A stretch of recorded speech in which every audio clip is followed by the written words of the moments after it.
Votre invitée aujourd'hui, Béatrice Rulle, Audeschard, elle est secrétaire générale des Jeunes Libéraux Radicaux de Genève. Bonjour Audeschard. Bonjour Béatrice. Merci d'être sur Radio Lac ce matin. Alors vos collègues zurichois ont lancé cette pétition « Arrêtons le confinement, lockdown stop » pour demander la levée de la fermeture des établissements. La section genevoise a donc décidé de se rallier à cette pétition. Pourquoi ? Alors on a pris la décision dimanche avec le comité. On en discutait. Pas mal, et c'est vrai qu'on a senti un ras-le-bol de ce confinement. On a envie, on a peur également pour notre économie. On est l'avenir, c'est les jeunes qui vont payer. Ça, c'est un discours typiquement libéraux radicaux. Il y a déjà 200 000 signatures récoltées. J'ai été regarder là à l'instant. C'est une surprise déjà de rallier 200 000 signatures en l'espace de même pas une semaine d'ailleurs. Oui, non, en même temps. J'ai senti dans la population un ras-le-bol, des inquiétudes. Je pensais pas que ça allait prendre une telle ampleur. J'ai encore reçu des messages. Où est-ce que je peux signer cette pétition ?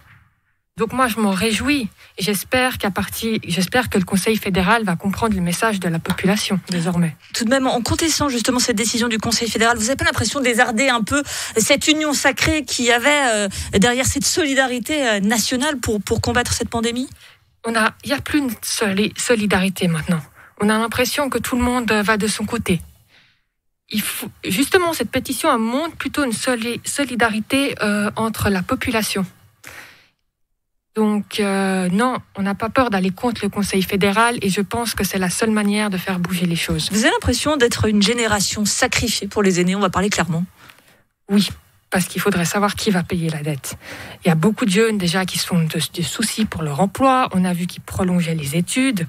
Mais qui c'est qui va payer ? Il y a d'autres également soucis qui étaient déjà d'actualité, comme l'AVS. Donc maintenant, il y a le corona, la dette du corona qui se rajoute. Vous dites en gros, il y en a assez d'avoir placé le sanitaire au premier plan. Il est temps que ce soit aussi l'économie que l'on entende, si je vous suis bien. Le sanitaire, oui, mais on ne veut pas surcharger justement les hôpitaux. C'est pour ça qu'on demande... C'est quand même le risque si on rouvre. Oui, mais on demande plus de vaccination, que les personnes à risque soient plus protégées, ainsi que les institutions avec des plans de protection adéquats.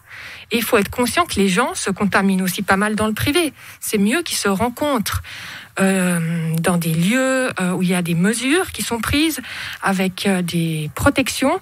Parce que chez nous, on ne porte pas de masque. Quand on a des invités, on prend des photos. Il n'y a pas de distance sociale. Tandis que, par exemple, dans les installations sportives, on peut tenir les distances sociales, se désinfecter les mains, également pour les restaurants. Juste, vous dites concernant la vaccination, il faudrait vacciner plus. Alors, j'ose à croire que Alain Berset serait tout à fait prêt à vacciner davantage, mais on sait qu'il y a une pénurie de vaccins, on fait ce qu'on peut, d'où ces mesures un petit peu de rétorsion de liberté. C'est la contrepartie aussi. On imagine bien que le Conseil fédéral ne prend pas toutes ces mesures de gaieté de cœur. On appelle également le Conseil fédéral à commander justement plus de vaccins. Là, il n'est pas transparent. On ne sait pas ce qui s'est passé avec les vaccins qui ne sont pas arrivés. Il faudrait qu'ils homologuent justement les nouveaux vaccins au plus vite afin qu'on puisse vacciner plus de personnes. On a quand même, pour dire la chose telle quelle, l'impression que vous estimez que le Conseil fédéral est incompétent désormais pour gérer cette crise ? Je n'irai pas à dire jusqu'à incompétent. À la première vague, ils ont très bien géré la crise, il y avait des plans de sortie, et là, à la deuxième vague, on est dans le flou, on ne sait pas où on va.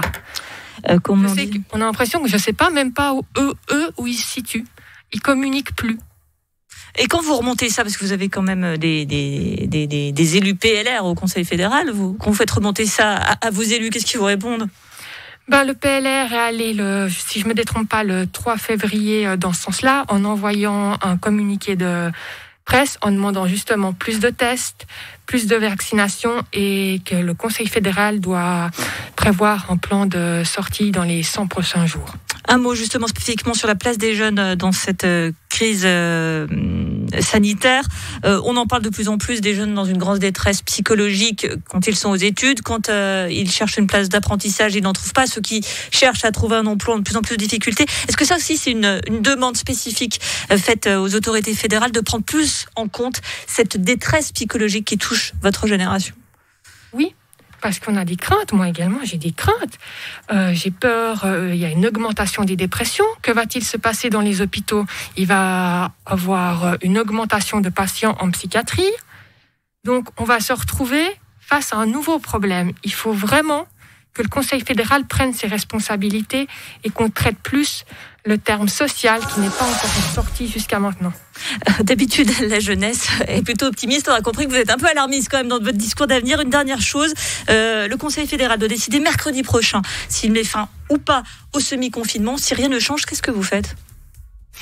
Il avait été dit que peut-être d'aller à l'initiative pour envoyer un message encore plus fort. Mais il y a d'autres actions plus symboliques qu'on peut faire. Je ne parle pas de manifestations, mais vraiment des actions comme ça a été fait. Par exemple, tous les magasins avaient éteint les lumières quand il y avait eu une fermeture et de continuer d'aller dans ce sens-là. Donc des mesures peut-être plus symboliques à venir. Réponse en tout cas concernant la décision du Conseil fédéral mercredi prochain. Merci beaucoup Aude Échard. Je rappelle que vous êtes secrétaire générale des Jeunes libéraux radicaux Genève et que vous soutenez donc cette pétition Arrêtons le confinement. Merci d'avoir été sur Radio Lac. Merci Béatrice.